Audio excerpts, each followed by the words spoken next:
Levavot, Shiur 57. Hier, on a dit qu'il y avait des gens, quand ils voient le monde, ouais, alors ils n'arrivent pas à voir la spiritualité. Ils voient une banane, ils voient une banane. Ils voient un singe, ils voient un singe. Ils n'arrivent pas à voir que derrière tout ça, Behemet, il y a Kadosh Baruch Hu qui crée tout ça.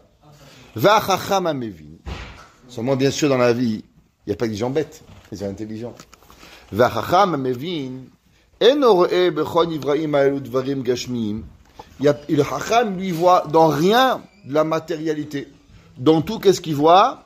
Il voit de la spiritualité. C'est marqué que dans le Baal Shem Tov, il ramène le Baal à Toldot.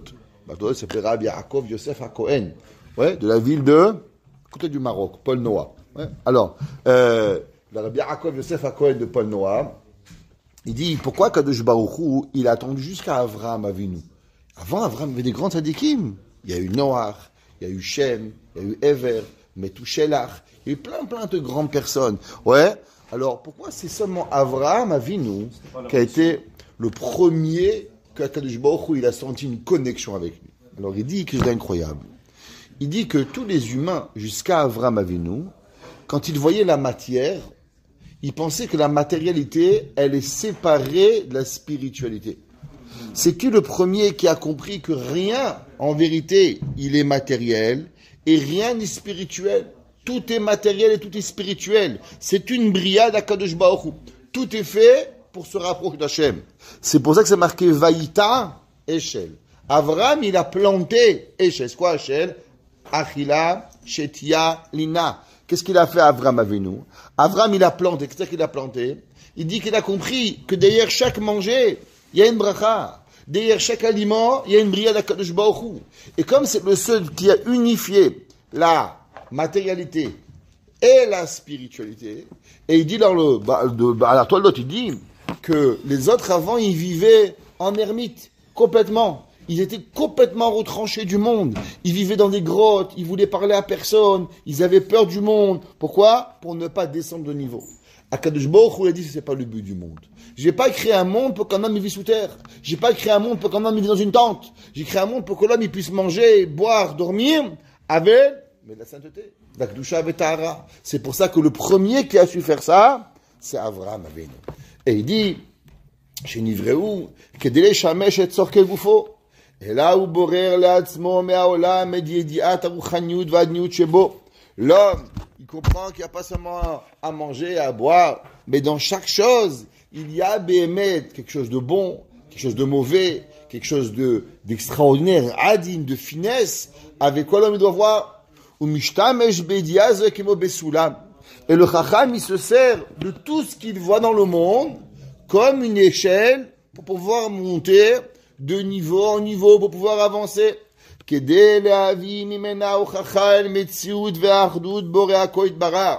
pour pouvoir prouver l'existence d'Akadosh Baruch Hu. Vous voyez un grain de blé, vous ne comprenez pas. Mais en vérité, quand on voit un grain de blé, c'est quoi un grain de blé? Il y a une graine, au-dessus de la graine, il y a une écorce, dans l'écorce, il y a un épi, dans un épi, il y a 60 graines, la Gemara a dit. Dans chaque chose, il y a, pour pouvoir apprendre. Khamim nous disent que dans chaque façon, comment Akadosh Baruch Hu il a créé, alors il y a Behemet dedans, Retsen Akadosh Baruch Hu. Dans une pomme, Al-Pia Kabbalah, ceux qui savent, dans la pomme, il y a Shem Yudke Vavke. Juste quand on coupe la pomme, un jour, on dans une pomme, comment la pomme, elle se trouve, et qu'il y a Shem Havaya dans une pomme. Dans chaque chose que Baruch Hu il a créé, on peut voir véritablement Shem Akadosh Baruch Hu. Seulement cela, là il peut voir une pomme, Macintosh, l'autre il dit moi j'aime une gala, et l'autre il comprend qu'il n'y a ni Macintosh ni gala. Il y a seulement une façon d'élever Akadosh Baruch Hu. Raconte toujours, Maasé, au Québec, dans les abattoirs, la personne qui tue l'animal, les animaux, ne peut pas rester à son poste plus que 3 mois. Pourquoi? Ils ont fait des études que s'ils laissent les gens à l'abattage plus que 3 mois, pas portant un pistolet ou quoi, il fait une dépression. Comme il fait une dépression, donc tous les 3 mois, on change de poste. Donc il y a une chaîne, et tous les 3 mois, la personne, elle change. Elle fait à l'abattage, après elle est au dépeçage, après elle ouvre l'animal, elle fait un tour. Et un jour, comment on appelle ça, le directeur de l'abattoir, ils sont venus me voir avec le vétérinaire. Ils m'ont dit, je comprends pas, monsieur le rabbin. Comment ça se fait que chez vous, le rabbin, tous les jours, c'est le même qui tue? Comment ça se fait qu'il n'y a pas un changement? Un comme nous, il fait 3 mois, il s'arrête, pourquoi pas? Je lui ai dit, parce que chez vous, vous abattez un animal. Nous, on n'abat pas les animaux. Nous, on fait une shrita. Il me dit, qu'est-ce que ça veut dire? Je lui ai dit, chez nous, c'est un travail. Il y a une bracha avant. On vérifie le couteau pour s'assurer qu'on fait pas. Il me dit, mais qu'est-ce que ça change? Je lui dis, chez nous, le fait que le shochet, il vérifie le couteau pour voir s'il n'y a pas faire à l'animal, à la place que ça lui crée de la méchanceté, ça lui crée de la rahmanout, ça lui crée de la pitié sur l'animal. Tandis que pour vous, il abat un animal. Alors quand tu abats un animal pendant 100 fois par jour, tu deviens un sauvage, tu vas déprimer pour pouvoir y arriver. J'ai jamais vu moi un shochet qui a fait une dépression nerveuse parce qu'il a tué. Le shochet, il est là, il va au mikvé avant, le shochet, il vérifie son couteau, il va voir le rav, et il prie, et il fait chazarada à la chot. Tout ça, c'est quoi? C'est un moyen de l'élever. C'est pas un moyen de nous abaisser. Nous, on n'abat pas l'animal. On ne dit pas la harogue est animal. Il y avait une femme, j'ai connu son fils ici, et ce monsieur, il a un balabaït, il a 10 enfants, 10 rachekolalim, dans tout le monde. Maman, je peux les plaïm. Et il m'a dit, laisse-moi vous raconter, monsieur le Rav, un jour, pourquoi? Il m'a dit, nous, on habitait à Edmonton. On habitait à Edmonton, au Canada, fin fond là-bas. Le monsieur, il a 90 ans aujourd'hui. Donc, à peu près, sa mère, elle arrivait déjà de Pologne. Et il y avait à l'époque, à Edmonton, pas comme dans des bouchers, il y avait un shochet qui avait chez derrière son camion des poulets. Et il avait des poulets, et il passait par tous les juifs. Combien de poulets tu veux? 5 poulets, il prenait le poulet, 5 poulets, il faisait la shrita, et il donnait. Et comme ça, une fois par semaine, il n'y a pas de viande. Avec des poulets, la viande venait de Montréal, une fois par année pour Pessah. En 1900, il y a 80 ans à peu près. Et ce vieux shochet-là, un jour, il a pris sa retraite, donc il a vendu son business à un jeune shochet. Quand il est arrivé, le jeune shochet, ils sont arrivés, on dit voilà, le nouveau shochet, il arrive. La maman, elle est descendue pour voir le shochet. Il lui dit, qu'est-ce que vous voulez voir, madame? Il dit, je vois comment vous faites la shrita. Le shochet, il lui a dit, j'ai pas besoin d'avoir un mashgiach quand je décapite un poulet. C'est les mots qu'il a dit. La madame, elle lui a dit, combien de poulets je vous ai commandé? Il dit 5. Il lui a payé les 5 poulets. Il dit, c'est plus la peine de venir, on veut plus de vos poulets. Ils sont restés pendant 3 ans sans poulet, que du poisson. Elle dit pourquoi? Elle lui a dit, mon père, la Gemara a dit qu'une des façons comment on vérifiait le couteau, on le vérifiait, badik bilchne, on le vérifiait avec la langue. Qu'est-ce que ça veut dire vérifier avec la langue? Alors, il dit, mon père, il m'a dit que comment le shochet, il parle, c'est comme ça on vérifie le shochet. Un shochet qui me dit qu'on décapite un poulet, c'est pas un shochet pour moi. Et ils n'ont plus mangé de viande. Il m'a dit, ma mère, elle a dit un shochet qui dit décapite un poulet. Il ne m'intéresse pas. Ça, c'est comment un homme, la différence entre un décapiteur de poulet et un shochet de poulet. Comment tu vois la chose? Est-ce que, tu vois comment arriver à être mitkarev l'Hachem, ou bien tu vois comment détruire la matière? Comme on voit, le Rabbeinu Tam, dans Sefer HaYashar, il explique tout le corps humain à travers la Aliyah. Qu'est-ce que c'est le cœur? Qu'est-ce que c'est les poumons? C'est un Neshama. Et tu as un Neshama, il y a le roi Hashem. Comment toi tu vois un corps humain? Tu vois un corps et des poumons. Rabbeinu Tam, quand il a expliqué le corps humain, il a expliqué autre chose complètement. Comment l'homme il arrive. Ou les dabek bavato, kefi shemasig marshavato. Et de se coller et se connecter avec le service d'Akadosh Baruch Hu, avec sa pensée, sa grandeur et son élévation. Et comment Akadosh Baruch Hu, il a été merahem sur chaque animal. Akadosh Baruch Hu, il donne à chaque animal exactement comment il a besoin. La Gemara dit par exemple, le corbeau, il a été maudit à cause qu'il est parti avec la femelle dans la teva. Comme il est parti avec la femelle dans la teva, la Gemara dit que la kédala du corbeau, c'est qu'il n'a pas le droit d'élever ses enfants. Akadosh Baruch Hu, il lui a enlevé ce nahat de voir ses enfants grandir. Alors qu'est-ce qu'il fait? Il pond les œufs dans le nid de quelqu'un d'autre et automatiquement c'est un autre oiseau qui va faire grandir les oiseaux du corbeau. Seulement imaginez-vous, vous êtes blanc et vous avez un enfant noir. Tout de suite, la femelle, l'autre oiseau, elle aurait laissé mourir l'oiseau. Qu'est-ce qu'il fait à Kadosh Baruch Hu? Bechazdo Itbarach, que les bébés corbeaux naissent blancs. Et de façon à ce que la femelle, elle se rend pas compte qu'elle n'est pas en train d'élever ses enfants. À Kadosh Baruch Hu, Berachamav Itbarach, il a fait que le bébé corbeau, tous les oiseaux, tu es blanc, il est blanc, tu es jaune, tu es rouge, le bébé corbeau, il est blanc. Pour que l'autre femelle, elle soit merahem sur les oiseaux, les oisillons, et elle peut les nourrir. Ishtabar Shemolad. À combien Kadosh Baruch Hu, il a été merachem? Ve'et tatovot harabot asher achana Shemoto. Et combien Kadosh Baruch Hu, il a eu Hanun Adaat, la grâce, la pitié sur nous. Ve'shigidel ve'romem oto al kol habruim. L'homme, il voit le plus bel animal du monde, le plus beau animal du monde, le plus intelligent du monde. Pourtant, il n'arrive pas à devenir un humain. Comme on dit souvent, il n'y a aucun âne qui a décidé demain de devenir un cheval de course. Il n'y a aucun cheval de course qui dit demain, je vais commencer à fabriquer du lait. T'es un cheval, mon frère. T'es pas une vache. Mais pourquoi t'as pas évolué? Parce que je me dis, c'est Chokhmah. À Kadosh Baruch Hu, il faut savoir que la Chokhmah seulement à l'homme. Mibli she'asa kodem ezema setov osigel atzmo tova. Et il faut savoir que l'animal, il pourra devenir la meilleure vache du monde. Elle va jamais devenir un papillon. Elle pourra pas. Et le meilleur papillon pourra jamais devenir un corbeau ou un aigle. Et pourtant, toi, tu es né. Chaque juif, chaque humain, il est né déjà avec une chokhmah sans que tu fasses rien. L'intelligence, tu manges, tu bois, tu dors, tu travailles, tu peux marcher. Tu as 1 milliard de capacités qui t'ont été données gratuitement sans que tu fasses rien. Et avec cela, avec ces kochot que tu as maintenant, alors tu peux faire du chesed. Mais qui t'a donné la force du chesed? Boré Olam. Et avec cela, que je te redonne, il est donné un cadeau pour pouvoir le faire. Comme on sait que les bontés de l'homme, elles commencent instantanément avec l'enfant continué. Vous savez, un bébé, il pleure quand il naît. Pourquoi un bébé, il pleure? Il y a plein de raisons. Alpi Kabbalah. Une des raisons qui est rapportée. Vous savez que c'est marqué qui Yetzer Lev Ha'adam Ra Mineurav. Que le Yetzer Ra, il est mauvais depuis la naissance de l'enfant. Qu'est-ce que ça veut dire? Vous savez que le Yetzer Ra, ce qu'il veut pas, c'est d'être redevable à Kadosh Baruch Hu. Le Yetzer Ra, il aimerait être totalement indépendant. Il aimerait ne pas être redevable à Kadosh Baruch Hu. Pourquoi? Parce que tout celui qui comprend un petit peu que toute notre vie, elle dépend de Dieu, alors on dépend tout d'Akadosh Baruch Hu. Si on dépend tout d'Akadosh Baruch Hu, alors on doit avoir Akarat Hatov, reconnaître le bien. Donc on ne peut pas se rebeller contre Dieu. Qu'est-ce qui fait pleurer l'enfant quand il naît?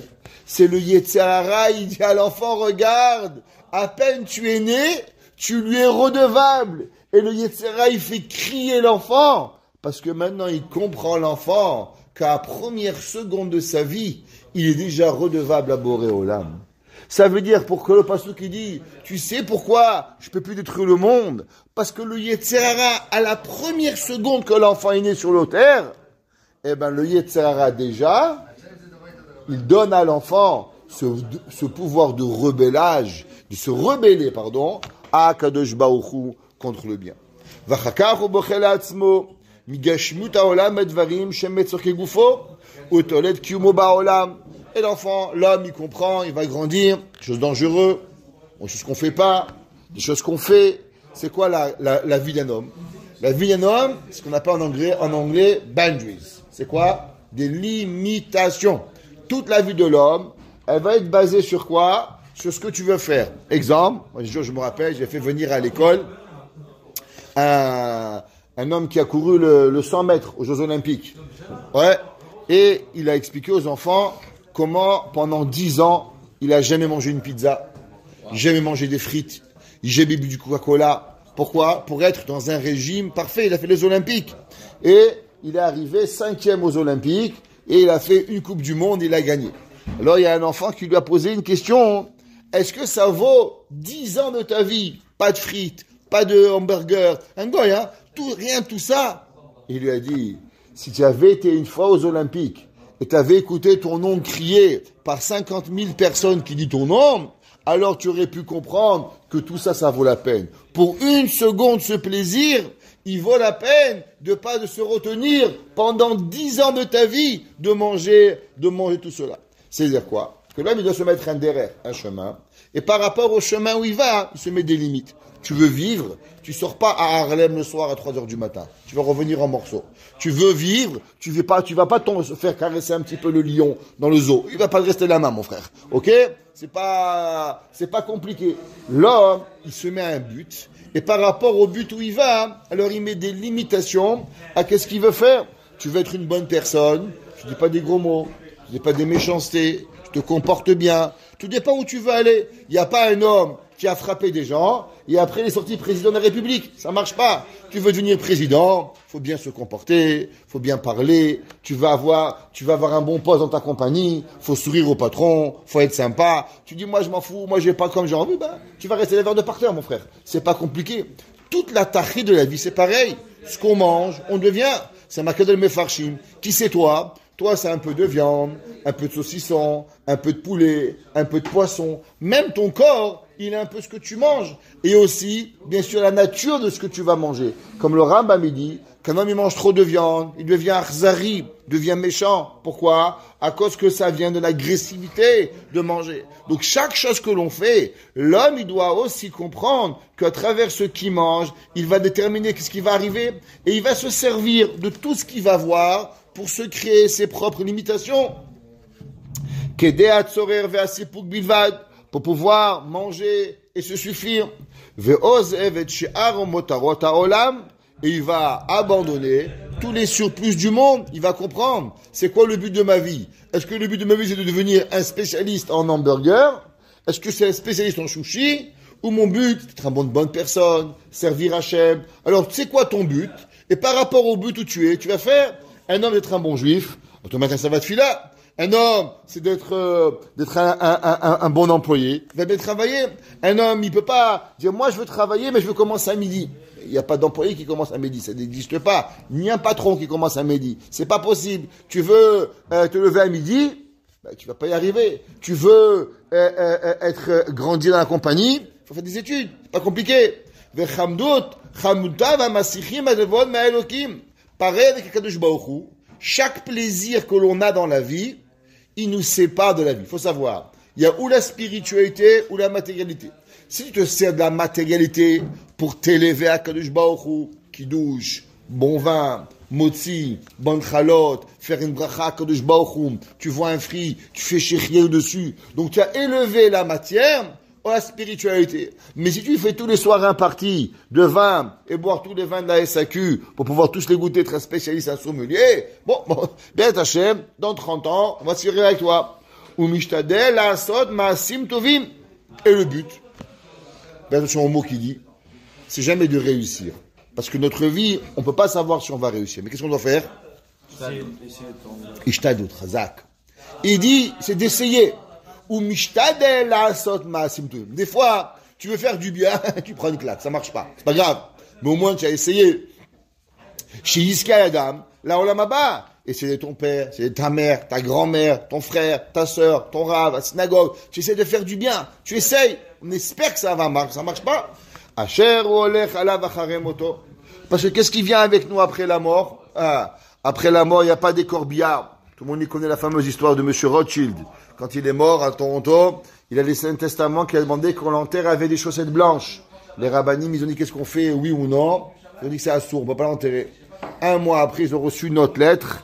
Il a dit à Monsieur Rothschild, cher enfant, je sais très bien que vous ne m'avez pas enterré avec mes chaussettes blanches, parce qu'il n'y a aucun intérêt de se faire enterrer différemment, mais c'est seulement pour vous faire montrer une chose, qu'un homme multimilliardaire comme moi ne peut même pas emporter avec lui une paire de chaussettes.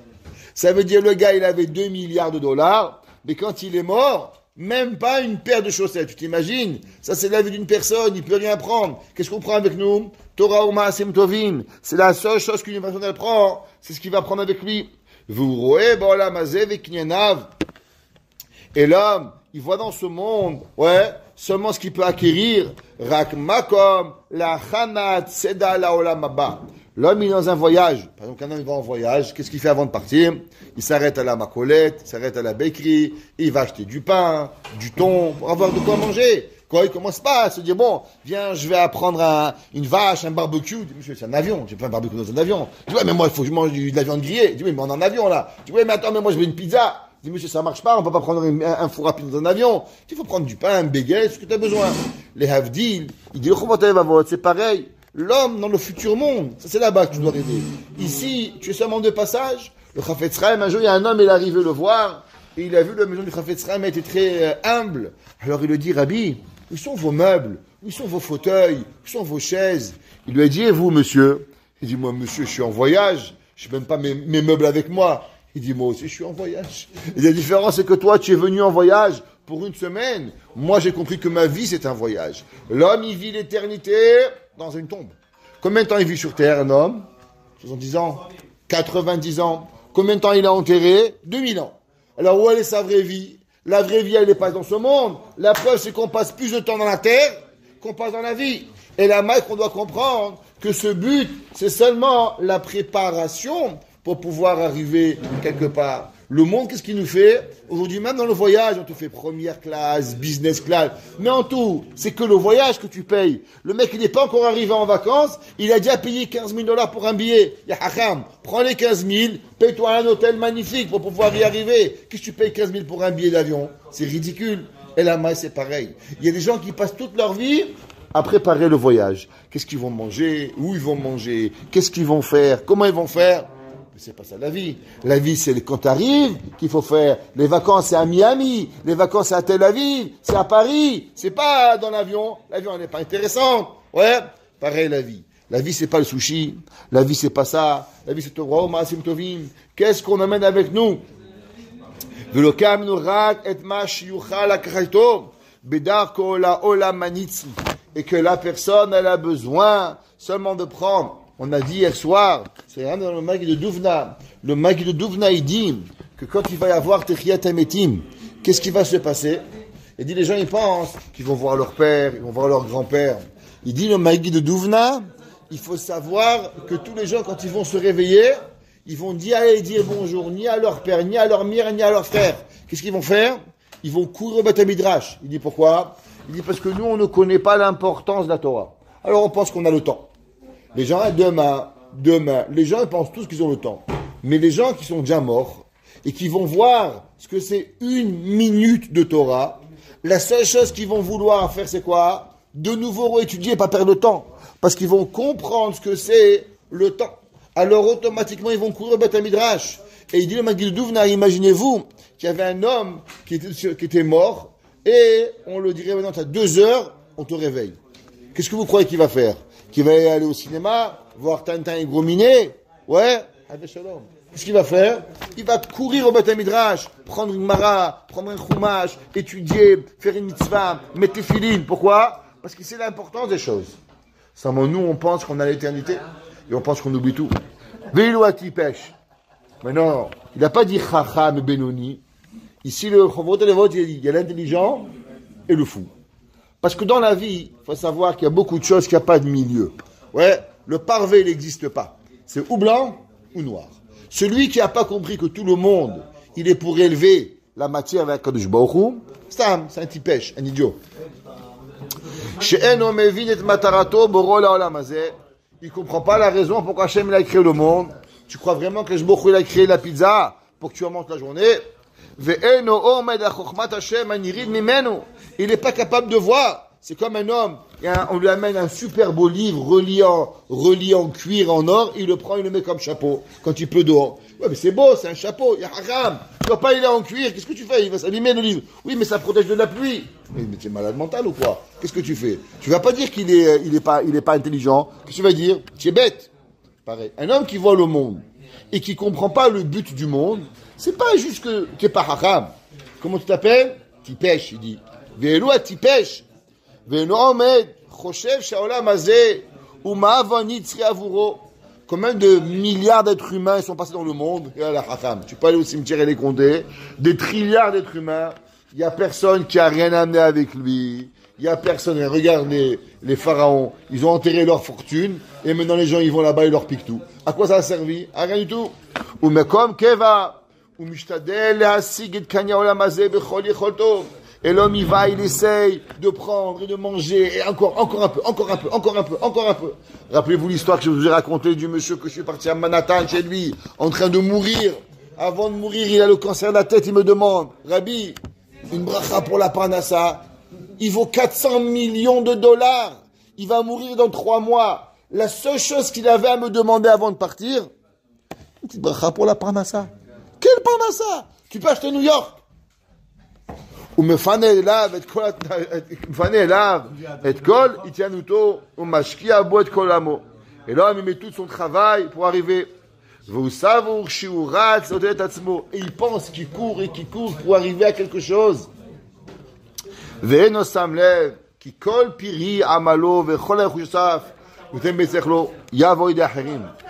il a 400 millions. Et qu'est-ce qu'il va faire avec? Quand il va mourir, bien, il va donner à ses enfants. Et les enfants, les petits-enfants, ils vont continuer. Quelqu'un qui m'a dit cette semaine, les enfants, il a un enfant malade. C'est bon, Hachem, il a des enfants, petits-enfants.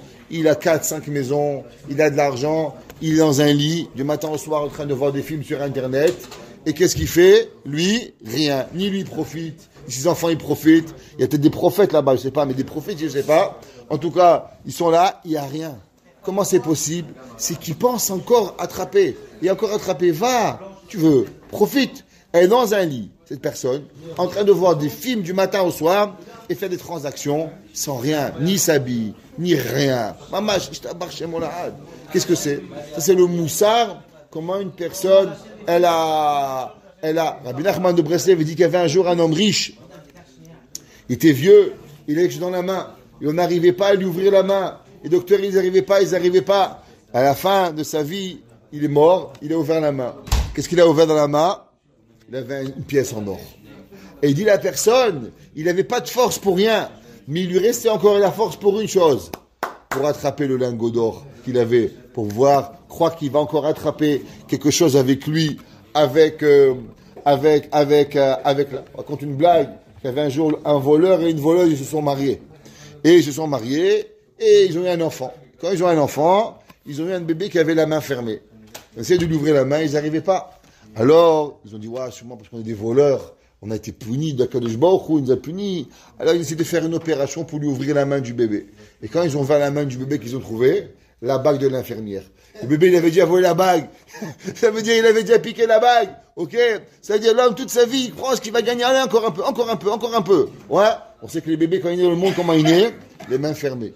Et quand il meurt, qu'est-ce qu'on fait? On leur ouvre bien les mains, pour faire montrer. L'homme, il veut tout prendre. Mais quand il part, qu'est-ce qu'on fait? On lui ouvre bien les mains, pour faire montrer à l'homme qu'il emporte rien avec lui.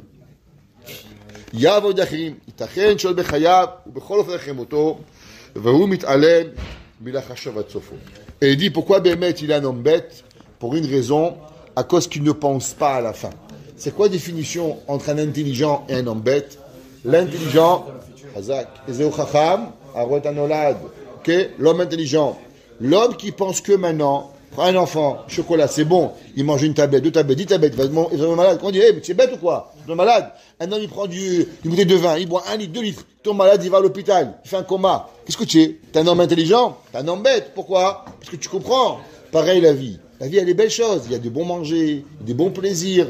Il faut se rappeler que les plaisirs, il faut des limites. C'est la limitation. L'homme, il doit être limité toute sa vie. La Torah, c'est qu'un seul principe. La Torah, elle est là pour nous limiter que même dans les bonnes choses, il faut savoir les apprécier. Et savoir qu'il n'y a aucun but à rien pour rien. Tout a un but pour quelque chose. Et rappelez-vous, on avait dit que même les mitzvot, elles n'ont pas un but en soi. La mitzvah, elle a un but pour nous rapprocher d'Hachem. Il n'y a aucun but à bouger un étrog. Il n'y a aucun but à faire une souka. C'est pas que la souka te rapproche d'Hachem. C'est pas que l'oulav, kalvachomer, même maintenant chez kalvachomer, il n'y a aucun but dans une glace. Il n'y a aucun but dans un sushi. Je ne sais pas, il faut pas manger du sushi. Mais si tu prends un sushi pour faire une bracha et élever la matière, ou tu prends le sushi parce que tu veux devenir un sushi, ou avoir des soucis, je ne sais pas. Ok?